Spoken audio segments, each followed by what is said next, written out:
كهنتك يلبسون البر، موسى وهارون بين الكهنة. طب ده بيتكلم عن الكهنوت الخاص.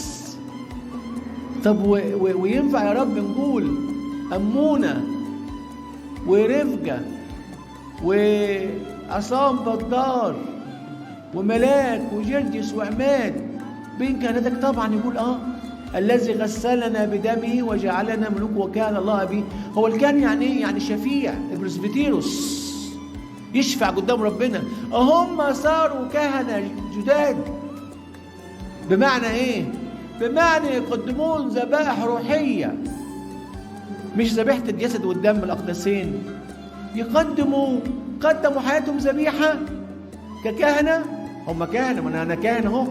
زي ما الأنبا كروس مطران ميلان يقول كده، الست رفقة كده حطت ولادها على حجرة كده وقدمتهم، زي ما يكون مسكت الطبق بتاع الحمل وحطت ولادها الخمسة كده زي الخمس جلبان، قلت له يا رب خد اختار يا رب، وربنا اختار الخمسة.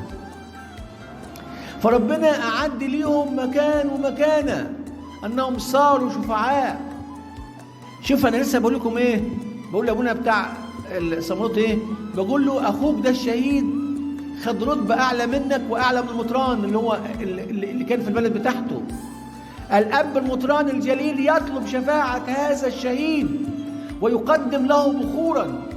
احنا ككهنة نقدم بخور للأسقف 3 أيادي بخور لأنه يرمز للمسيح. دلوقتي هو الأسقف نفسه ده أو المطران ده يمسك الشولة كده ويبخر ويعطي بخور للشهيد بخورا بلا عدد، لأنه صار شفيعا جديدا مجيدا فريدا.